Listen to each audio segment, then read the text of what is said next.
Well, good morning, everyone. It's lovely to see you all. Now, I have very generously been given a 45-minute session by the British Library this morning. And across that period, I really have two quite basic goals.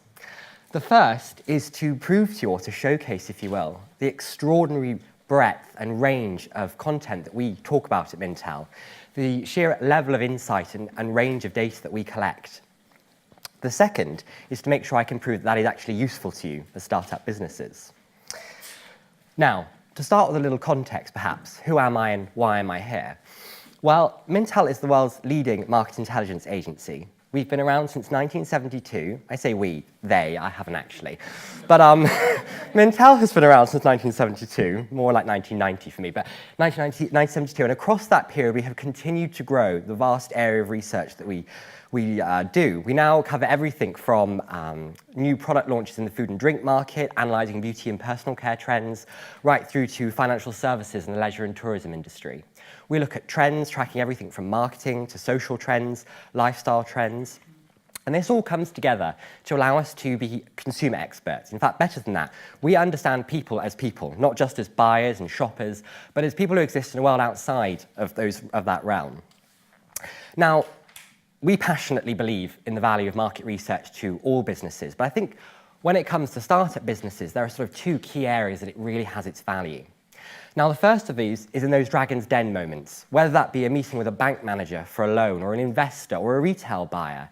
It's about using the research that we create, that third-party source, to help your product, your brand, your business to stand out on its own merit. For example, you're trying to sell to a retail buyer, and you say, well, I'm going to be really good, this is going to go well. The best thing you can then do is to pull on the data to show that your point is there. In fact, the free-from food market is going to grow 14.5% over the coming 5 years. That's why my free-from crisps brand is going to do really well. And the second really useful point for market research, and this isn't just to startups, this is to everyone, this is what we do. Every day we look at consumers, their habits, their behaviours, how those change. And it's in looking at those that allows us to see the smallest changes at the start that make you be able to prepare for tomorrow all the better. Now, I have arranged my presentation into three sort of subsections that I thought were quite useful for startups. I'm going to start by looking at some economic trends and getting a sense of what those might mean. We're then going to move on to the market sector trends, where I've prepared some case studies. We'll then have a little marketing trends, my favourite section, and then that should leave a little bit of time for some questions at the end. So, without further ado, what are we seeing at the top end? These economic trends, what do they mean for the consumer? What do they mean for you? And how can we help in the middle? Well, when it comes to talking about the economy, the really big and most common barometer used to measure the economy is GDP. You've all seen your headlines, your BBC app will have alerted you to the changes in GDP. But what does it really mean? Well, it's an inherently political device, GDP. It's something that you can't break away from talking about politics. Whether it goes up or down, the party in charge ultimately is happy, the one that's against is ultimately not very happy with what's going on. Now, this has gone beyond just politics, and most recently it now becomes all about the big Brexit question. You see, this data here that shows a very run-of-the-mill set of GDP growth figures for a Leave campaign or a Leave voter, this is great news. It evades what we thought we'd see, which is a complete jump off the cliff in terms of the UK economy straight after the Leave vote. So good news for anyone leaving the room. Remainers, however, aren't going to be so quickly convinced. You see, these figures here, the 0.2, the 0.4, these are, yes, they're not disastrous, but they are far from great. These are amongst the lowest across the EU, and certainly the lowest in the G7 countries. I always say, all of a sudden, would we wish we had Russia back for a slightly better comparison? Probably not. But either way, for the consumer's day-to-day life, very few people are living by this, with the exception of me, who gets very excited by GDP. Few people wake up in the morning and say, GDP is up, I'm going out on a spending spree. Much more central to consumer spending habits and their beliefs is unemployment levels. We're starting to zone in a bit now. Now, unemployment in the UK, that's the proportion of the employable population who are in work, or out of work, sorry, stands at just 4%. Now, this is an excellent figure. This is the lowest level, in fact, we've seen in the last 4 decades. Now, this is generally good because, generally speaking, if we are in employment, our financial situation is going to be better than if we are in state sponsorship or, state handouts. I say generally, as unfortunately we all know, that's not always the case. But generally speaking, this is a good booster for consumer confidence. However, there is something that can underplay that dynamic, and it is the relationship between wage growth and inflation. Now, if we look in here, we can see that in sort of 2015-16, the green line, which is our inflation line, hits down to really low levels. And against that, up top, we have the purple line for average weekly wages. That grew really nicely. This is an ideal situation, certainly for the consumer, because what we've got here in essence is that our wages are growing at a faster rate than our outgoings. Perfect. It's likely to increase disposable income, and we can spend more. Now, what happened in June 2016? Who knew? We voted to leave the European Union. Suddenly, inflation took a bit of an upturn. That's that green line shooting up there. Wage growth didn't keep up, and all through 2017, we saw the inverse effect. All of a sudden, we're not in an ideal situation. Our outgoings are rising faster than our incomings are. Disposable income gets squeezed, people get grumpy. Now, as you can see by my first trusty red circle of the day, this has actually reversed again in 2018. We're back on relatively good ground. But this claw-type shape that we've got there suggests that this isn't forever, and certainly we're not out of the difficult section. Now, the very latest data, which isn't actually sadly quite captured here, as it really had only come out yesterday, suggests that whilst inflation still hasn't outpaced wage growth, the claw has still tightened, and we're in a slightly difficult situation. Now, I have done what I promised I wouldn't do and bombarded you with big figures from the ONS and the government perspective. What do they mean? These are really, really huge figures we get in the news all the time, and how do I deal with them? What do they mean to the consumer, and what can I, as a business owner, do with these figures? Well, it's tricky, but that's where Mintel steps in. This is where our research really can help. Now, this chart here is from some data of ours that we're extremely proud of. It's our consumer confidence tracker. We have been running the question, how do you feel about your current financial situation, every single month since January 2009. And it allows us to really get at how people feel. Now, we can see here that respondents are given 5 options: healthy, okay, tight, struggling, and in trouble. Now, generally, the good news is the vast majority of people sit in those top 2 categories. So 70% in this case of the August data of people would describe their finances as healthy or okay. This is generally good news. Ideally, there would be more in the healthy category, but overall, this shows a good point for the consumer. But of course, this can move about quite a bit, depending on a number of demographic factors. Now, the ones we tend to talk about the most tend to be things like gender, age, wider generational groups. But given the national audience of nature of today's audience, which is terribly exciting, I've never been broadcast before. I thought it would be interesting if we started to look at this by region, another data cut that we can use. And it's really interesting because it tells a very different story to what we're often pledged by the media. For instance, we can see right up top there is Scotland with the most confident in their finances. 3/4 of Scots would describe their financial situation as healthy or okay. Now, we can plummet right down the country all the way to southwestern Wales, where just 63% sit in this group. We can see that's an extraordinarily stark difference across the country. But what's even more interesting, I think, here is that we often hear about how London, the southeast, these are the big drivers of wealth in the UK. These are the wealthiest, most affluent areas. And yet, in reality, those in this room, us, our confidence is no more than average, 71% in inner and greater London, but 70% in the southeast. And it shows that these big hardline figures we get don't often take into account our lifestyles. And that's really where things like Mintel data can really help us get a much broader picture. Because, of course, our higher outgoings, the expense of living in the southeast means that no matter how affluent the area may be, our finances personally feel very squeezed. And so that starts to make a trend here. We can see the emotional versus the hard data. They actually can be quite separate things when it comes to finances.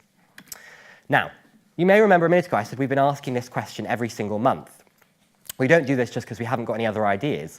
We do this because it allows us to track the data over time and see how changes occur. Now, this is that data netted and then indexed over the last 5 years, or from December 2013 through to August 2018. And across that period, what we can see generally, the green linear line there shows a gradual increase in consumer confidence, which is good news. You'd hope that we were up a little bit from the dark days of recessions in the past. But again, to make my point, what we can see is there's a fair amount of movability, in fact, almost huge amount of movability as each month-on-month basis. Now, the first of these I'm going to zoom in on as an example, another trusty red circle, is we saw a decline in consumer confidence straight after the Brexit referendum. Well, I don't probably need to explain why. There was a complete shock for many of us that the UK did, in fact, vote to leave the EU, and even Leave voters tended to be a little bit surprised by that. And for Remain voters, who I think assumed we probably would stay, this was an even bigger shock. So on those grounds, everything suddenly seemed very frightening. We were facing what looked like a very unified European Union, and the UK was losing leaders faster than you can lose anything. At that point, consumer confidence took a really quick dip. Now we can see that it recovered as time went by, less a very sharp decline when we had a surprise election last year. But more recently, we see another pattern. We can see that consumer confidence has taken another tumble in the last few months. And really, again, is that any surprise? We've got talks about the threat of a no-deal Brexit. We've got the idea that interest rates could start to rise at a faster rate. This is the type of things that slightly panic people. But what's interesting, if we come back to my point about the emotional importance of finances versus those cold, hard facts, actually, if we think back to that GDP chart, nothing has changed across this period. In fact, the economy has tittled along quite happily, and yet the consumer's response to issues has been quite varied. So this really shows that, of course, it's useful to know what's going on by those bigger economic metrics, but actually it's this type of data, it's these Mintel points that can really help you to understand just what's going on.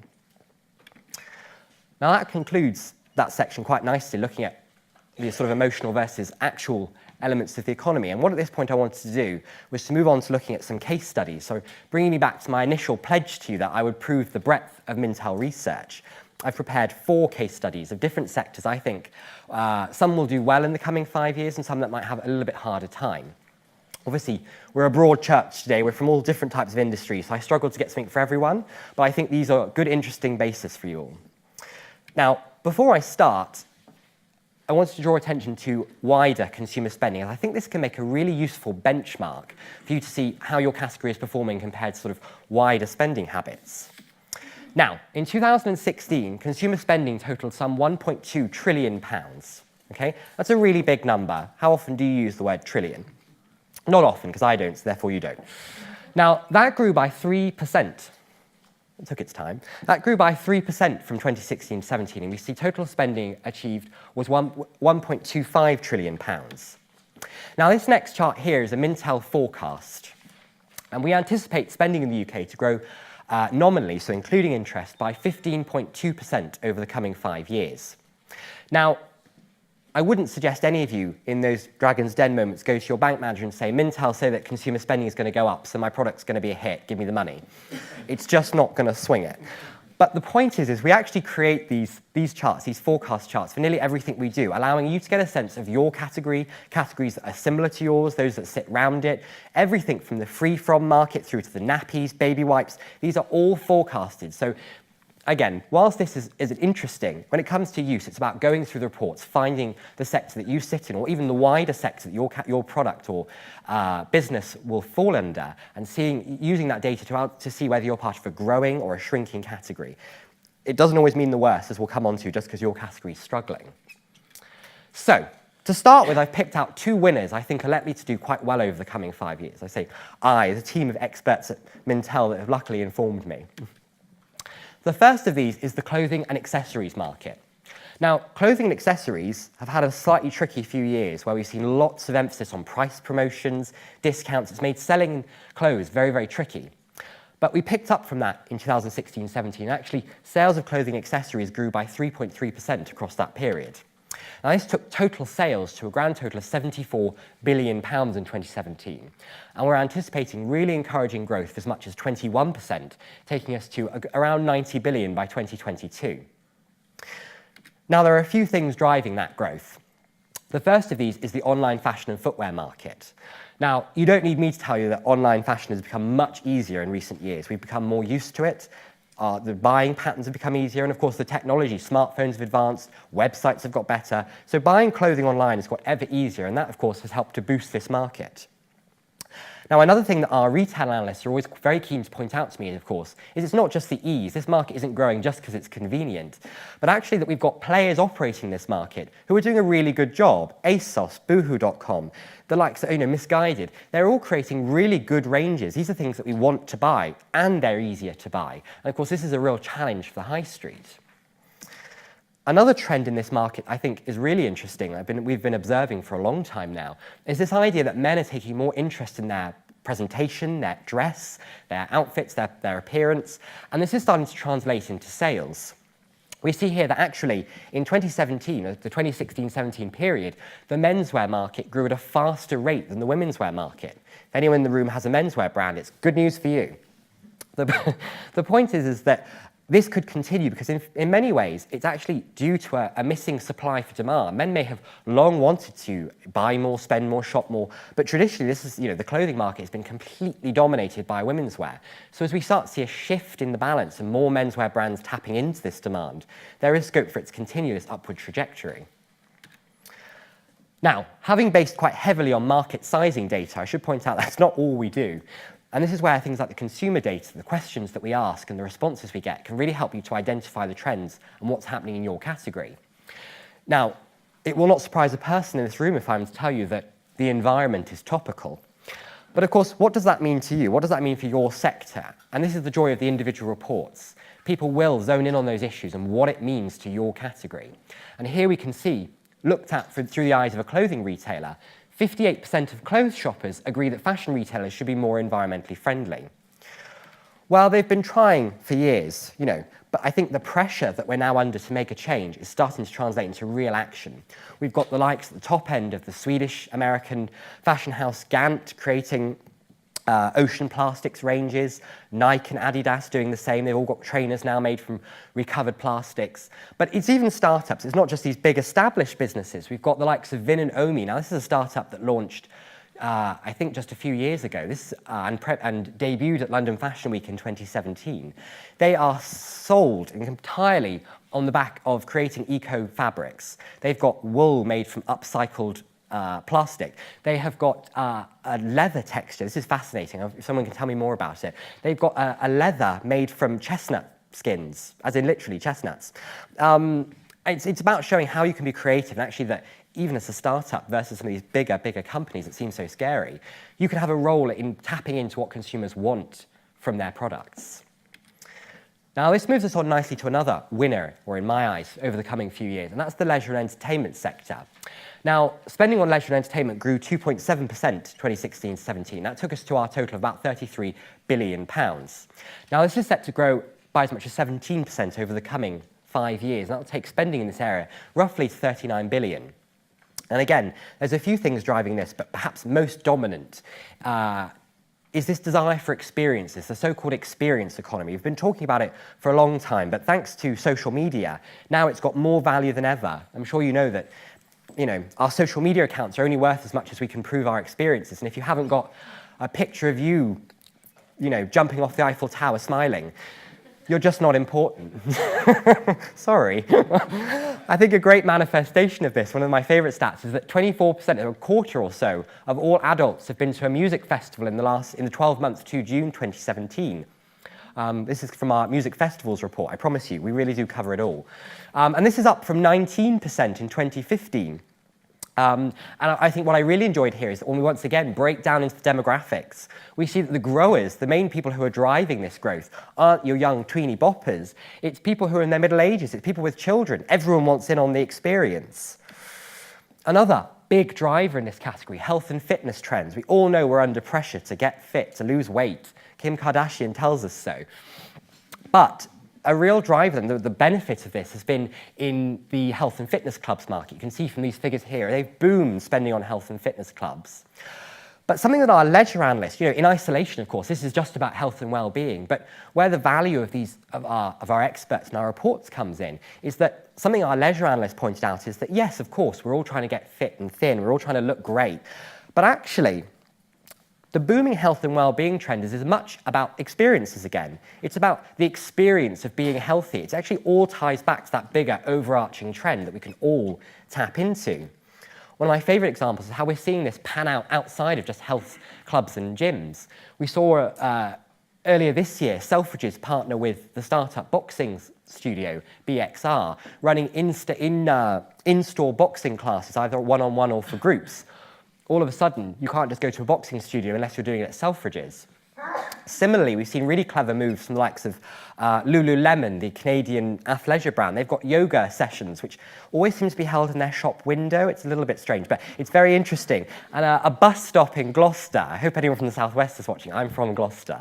A bus stop in Gloucester also runs yoga sessions in the bus stop. I promise you don't want to touch the floor there. But the point is, you can do your downward dog whilst waiting for the 38 to Ross on Wye. My favourite bus. Anyway, again, back to take it away, looking at some wider consumer data, we can see there's this huge push on technology when it comes to health and well-being. And again, that just tightens that connection with experiences. 44% of all current and prospective fitness club users say they would be interested in taking part in a virtual reality exercise program. So as VR gets more advanced, as those AR headsets become more pervasive, we're starting to see startups, and it's startups that are driving this, find creative ways when it comes to fitness. We've got a startup from Sweden that's created a VR headset card that allows you to work out next to virtual reality Olympians. And we've got another one from Poland, which is an augmented reality headset that means that it turns the gym around you into like a superhero universe, which means that everything's sort of stars and that. I'm not sure quite how it works if you go to a busy gym like I do, because you're going to end up running into people, unless they're the baddies maybe. But anyway, the good news is these types of innovations are making exercise and experience a completely intrinsically linked concept. Now, I've given you two winning categories. I want to show how Mintel can help when we get instances where categories or bigger categories are struggling a little bit. Now, we don't believe in the term losers at Mintel. It's a very harsh term and should be left at school. And more particularly because no one is ever really a loser. I say no one. No company is ever really a loser. In fact, even in the hardest pressed categories, there's always room for success. So let's deal with our first non-winner. The in-home food market. Now, this is everything to quantify that. This is everything from our grocery shopping, the products we buy out and about, as opposed to restaurants, cafes, etc. Now, the food market, in-home food spending grew by 2.6% across 2016 to 17. And actually, that's relatively good news. The category struggled with really quite low growth in recent years, as we saw the discounters and really big price wars. Anyone who works in the food market will know how tricky it's been. As these sort of pulled down prices, and this kept inflation really low when it came to the food category, and that sort of caused a buffer on rises in food spending. Now, it actually rose as we saw that inflation, back to that earlier stat there about inflation rises. We saw that increase in 2017, and that helped to spur on spending. So spending on in-home food estimated at £82 billion in 2017, and we anticipate around 13% growth over the coming 5 years. Now, having painted a relatively dismal picture of the food market and kept you very much under control, what I want to point out at this point is that there's quite a lot of flexibility in this market, and a tip that was given to me by our head of food and drink is that even in the worst financial situation, if there is something someone wants to eat, they will find the money for it. And that is what I want to deliver to you today. If you are a food brand or a food startup, it is about being on the money with trends, knowing how you fit in with our wider eating interests to make sure that your business can succeed. So some examples of trends and how we've seen interplaying with them. Now, just as was mentioned in the intro about veganism, we've seen this huge demand to cut down on our meat intake in recent years. In fact, the Mintel consumer data shows us that 28% of all adults have limited or reduced how much meat or poultry they ate in the last 6 months. And this soars amongst young adults. They are the trendy meat cutters. After all, they're desperate to be called vegans, vegetarians, or minimum flexitarians. Ridiculous. Anyway, the point is that from here, we're starting to see really interesting innovations. It's not like we've said, meat's over, what are we going to eat? Against that, we're seeing really exciting launches come onto the market from the fruit and veg end. Plant power is the way forward. And I'm not a hippie. This is a really exciting launch from, it's a startup from the US actually called Wicked Kitchen that arrived in the UK earlier this year, January 2018, through its partnership with Tesco. Now, this is a product that does everything we'd want from this trend. It is colourful, it's bright, it's a rainbow of colours. It's ethnically diverse in terms of its flavours. It's very, very interesting. And what it says is that you can get rid of that meat from your plate and still have a really exciting meal. It touches on so many things that we want a meal to do, but most importantly, it allows us to remove that meat. It pulls that bigger trend. Another really interesting one, and this just grows and grows and grows, is the free from category. Everybody has an intolerance these days. You're not cool if you don't have an intolerance. And we can see here, 49% of all household, or all adults report some avoidance of some sort of food or ingredient in their household. We're stripping out whether it's a real intolerance, an allergy, or any of those considerations right now. The point is, this is something that people are actively thinking about as they think more about their diet. And from here, we've seen the market go crazy. Of course, free-from foods traditionally took up maybe half a shelf in the supermarket. There's now aisles of free-from products. They are premium products. These are typically more expensive. A gluten-free loaf is much more expensive than a regular loaf. And at that point, knowing what they want from this market, people are prepared to trade up. Having said that they are squeezing their spending budget, we can see from things like this, people are prepared to go the extra mile. And I guess, really, it's this type of data, to round off this section, that is what's inspiring businesses. We had a really lovely reference from someone the other day who had used Mintel data as a stimulus for her own business. She had noticed that people aren't sure about how much sugar is in their soft drinks. And so from here, she found the Mintel data that proved people want less sugar in their drinks or to cut down on sugar.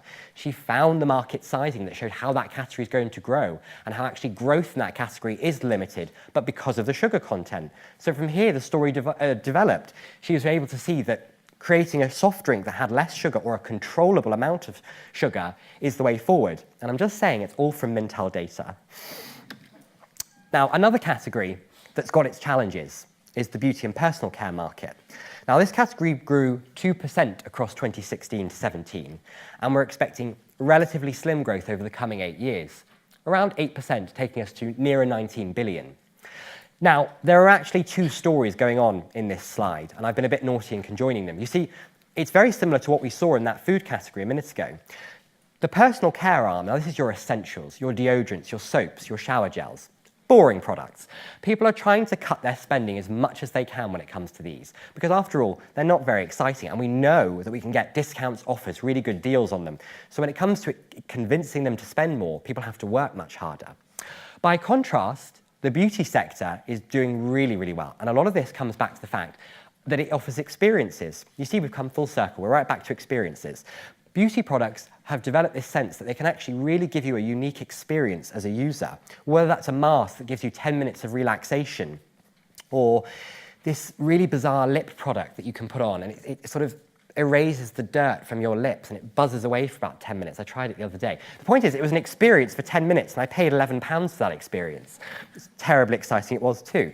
It's these experiences, it's these wider trends that allow this category to grow, and the personal care market is struggling with a bit.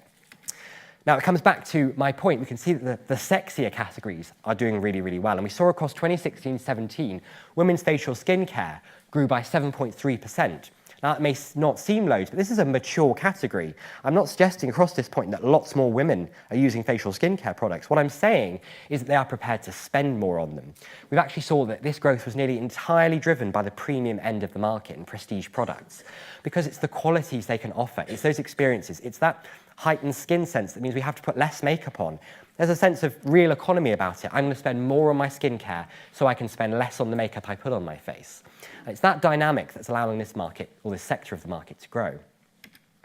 Another really, really interesting one that we've been tracking for a while, it's a much broader trend, and we'll come to that in a second, is about diversity. Now, to zone back in just to make sure we're on the beauty sector, we can see from our colour cosmetics report, 18% of makeup users agree there are not enough women from different backgrounds in advertising. There is not enough diversity in our beauty advertising.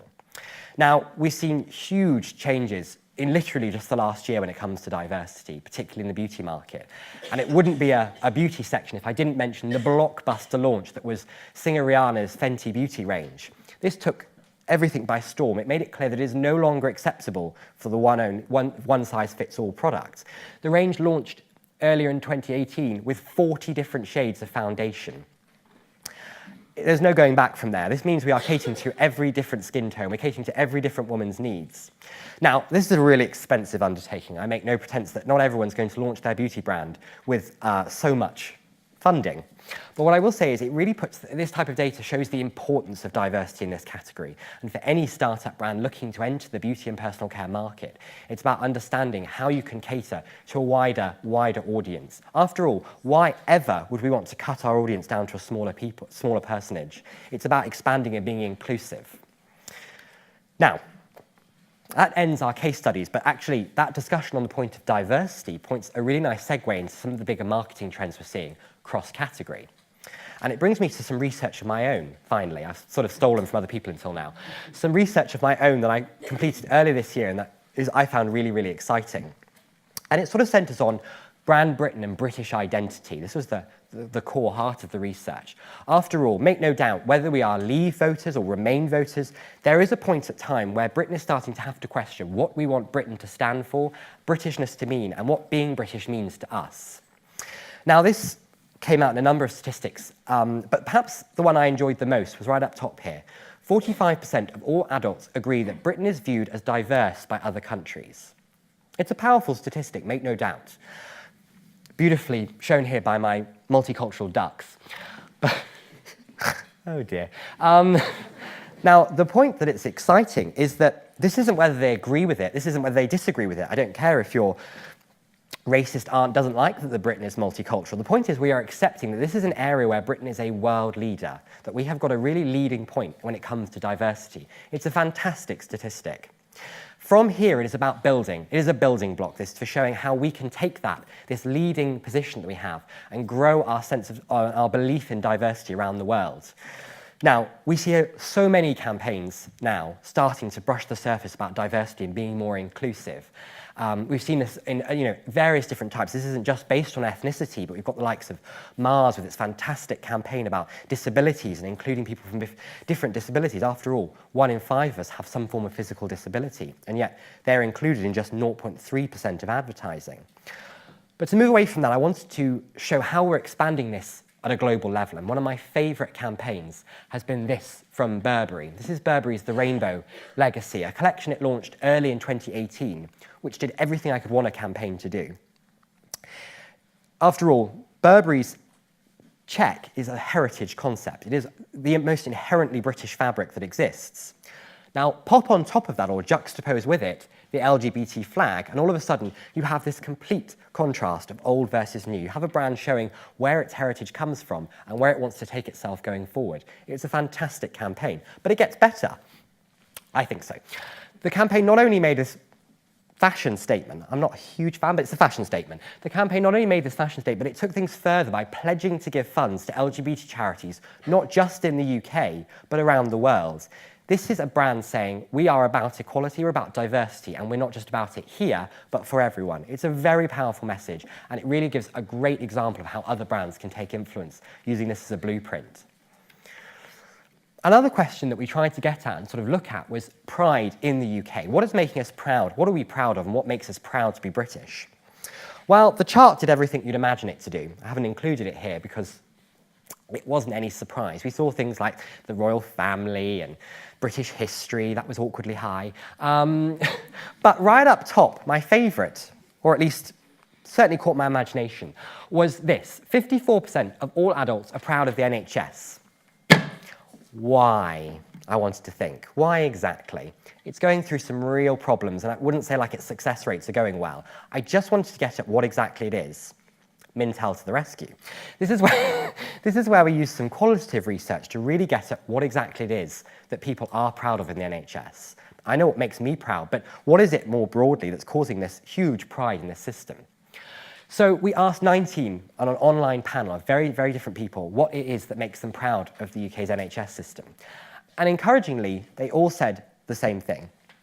You see, none of them were unaware of the difficulties this system faces. None of them ignored the financial difficulties that it has. But all of them pointed out to things, in fact, not all, 17 out of 19 of them very clearly suggested it is the inherent equality that sits at the heart of this system. It is the fact that no matter how wealthy you are or how affluent you are, everyone in the UK has access to the same level of healthcare. And that really goes nicely with that point about diversity. Here we have got a real painting of the UK and our population as being beacons for diversity and equality. These are things that, whatever it might seem like, we really believe in, and these are a basis for any marketing looking forward, that we ensure we are at the forefront of diversity and equality going forwards. It's a lovely thing to say amongst so many headlines about the challenges and the divisions within the country. At that point, I also enjoyed this. Very, very high statistic, about the highest of all about British identity we had. 69% of all adults agree that it is the people that make Britain what it is. Now, as startup business owners, this is the big deal for you. This is the exciting one, because for our, when we think of these big, massive brands, these multinational companies who are so quick to go to brand ambassadors, celebrities to tell their story, to engage with us as people, what we're saying here is that Britain and Britishness is inherently about the people who are here. It's about the yous and me's. It's about the people in this room and outside of this room that make Britain what it is. On that basis, you, as business owners, as real people, are the best place to sell your concept, to engage with the people who will become your customers in the future, and to make that connection with them, because you, like them, are people. You have interests, you have differences, and these are what makes Britain a wonderful, rich country and allows us those connections. And it's not a case of moving away from those. It's about embracing them and using them to become businesses, customers together. Now, I think I probably whisked at you quite enough. So at this point, I'll give you some takeaways so that you don't have to hear my voice for too much longer. Right up top, if you can remember, right at the start of today's presentation, we saw that consumer confidence is actually holding on relatively well. It's still on a growth trajectory. People are in a relatively good situation. And that means there are opportunities for you all, for any business to grow. Alongside that, we've seen that growth in consumer spending is anticipated in nearly all categories, albeit much of that nominal, but it is anticipated. We expect everyone to have the chance to grow. Of course, all growth isn't made equally, and there are sectors that will do better than others. If you're in those sectors, then make sure you keep on top of it. If you're not in those sectors, make sure you align yourselves. Use the Mintel research, this wonderful resource that you have available to you here at the British Library, to allow you to make sure that you are following the trend. And finally, as the UK undergoes an extraordinary change in identity and where it's going, you, as a new business owner, as a startup, have an opportunity to be part of that storyline, to be part of where you want Britain and Britishness to go, and as a British business owner, to make a statement about what part of it you want to play. Thank you so much for listening this morning. It's been lovely.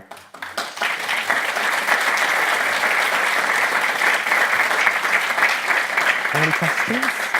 Okay, let's take a couple. There's time for some questions if you'd like. We'll take a couple of quick questions. I must say, Jack, you did a great job, because I was just whispering to Isabel. I thought, I wonder how exciting you can make statistics, and it was absolutely, really fascinating. It's very exciting, everyone. Really exciting. Okay, we've got room for a couple of questions. I don't need to travel very far for my first question, so if you want to tell us your name and your question. Oh, hello. My name's Valerie Walcott. It's just a quick question. Can we access the reports outside of the British Library, i.e. from our own, computers when we're not here? That's one to check. I don't think it is possible. I think it needs to be through the Business and IP Centre here. Thank you. Come into the business. Yeah, I'm afraid you have to come to the British Library. You can have free access if you get a reader pass, which is very simple. I've got a question over here. I'm going to rush over here. I'm going to need you all to help me out. There's a gentleman there with the glasses. Yep. Oh, no, because otherwise not everyone's going to hear you. Could you just pass this along the road? Just the gentleman. And yeah, if you tell us your name and what you do in your question. My name is Peter Ball. Thanks for the talk. Very quickly, if you're in the fitness gym world, which I'm not, you probably can tell, can I suggest that they link all the machines up to the national grid so we can actually start producing electricity from all the work that's been going on? Thank you. All that time I waste on a running machine. I'll take one more question. I think there was somebody else who put their hand up around here. Anyone else got a question? Okay. In fact, we'll take both. We'll take both. Your question and this question. Yeah, just have it nice and close. I just see from your research, based on a retail market and the health and leisure. So I'm meant to start in property technology. Okay. So I haven't got to see anything from your research. So do you provide the market trends for the property? Oh, yeah. So we have a whole financial services board, which obviously I didn't unfortunately touch on today, which covers much broader sense of what's going on in that area of the market. It looks at wider trends for mortgages, that type of thing, and also what we're seeing in terms of development. So I didn't unfortunately get to touch on them today, but there's a huge amount of Mintel research that can really help you there. Absolutely. Great, thank you. Hi, thank you very much. My name is Heather. I'm co-founding a startup, like a lot of people in the room. I wanted to ask about researching in a non-market. So you've spoken a lot about how you research in markets that already exist and are very well founded. How about things that are still up and coming and don't have the same research behind them? So I will suggest at that point that as analysts, obviously as experts who write every single one of these categories, their entire job is to make sure they know those upcoming trends. They wouldn't last very long, I promise you, if they didn't manage to do that. So at that point, yes, so often when it comes to bigger stories, a report might centre on very established parts of the market. But in our experience, I would say, over the last few years, trends have come out of nowhere and have grown very, very fast. So once again, as an analyst, that's put more pressure on us to make sure we're ahead of the game. But you'll find that across the report base, even if it is as small as quinoa-based crisps, there may be no market sizing for quinoa-based crisps, and I'm very sorry about that, but I will promise you there is data which will tell you the interest in these types of snacks, because the analysts find these things. They talk to startups like you. They know they have, obviously, they are people like you. They have a life around them that sees what's going on, their own interests. And in that, it means it works its way into our surveys. You know, it's one of the great joys is that if we were to ask one of our bigger clients, what are you interested in? Part of our value to them is that they might not notice these small trends because of the size of them and how much they have to rumble with. The point is, the joy of us working with startups is that we can talk to, you know, the likes of you in this room who've noticed these small things and allow us to make sure that we get at those and understand them in the data. So you'll find that even the nichest will have, if it's not a market sizing, it'll have a consumer data point or something that we can really look at. And I think it's from there that we can grow, with you telling us back to us, this is something I'm interested in. Is it something you're looking at? And quite honestly, get a lovely conversation back and forth with analysts who are just as interested in their category as you are. And that allows things to, you know, lovely development in the relationship and what we know. You're welcome. Thank you. Thank you. Thank you again, everybody. Round of applause, I think.